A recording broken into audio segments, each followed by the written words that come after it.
Бисмилляхи рахмани рахим, вальхамдулиллахи роббил аламин, ассаламу алейкум ва рахматуллахи ва баракатуху.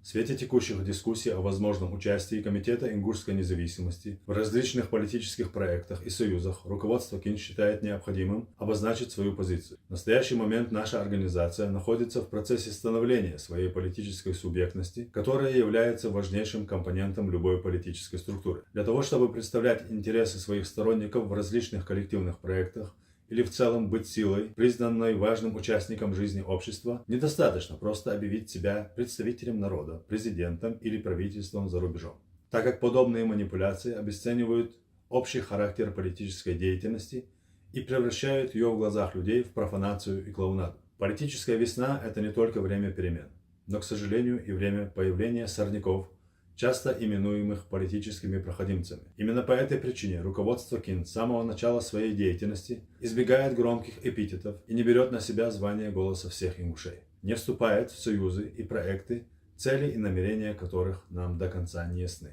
Мы, как представители ингушского народа, имеющие плотную связь с общественными организациями внутри Ингушетии, а также диаспорами по всему миру, прекрасно понимаем настроение в ингушском обществе. Это требует от нас особой избирательности в вопросах сотрудничества или участия в различных проектах.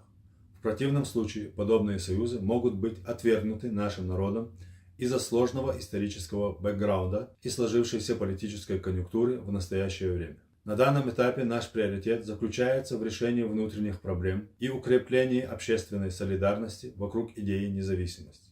В то же время мы не отрицаем возможной кооперации с иными политическими движениями. Однако решения по вступлению в какие-либо союзы не должны противоречить исламскому праву и становиться помехой в формировании собственной повестки.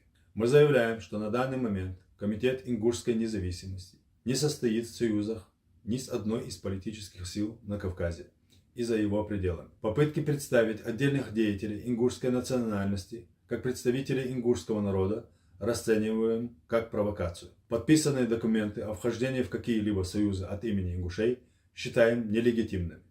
С уважением, Комитет ингушской независимости. Ассаламу алейкум ва рахматуллахи ва баракатуху.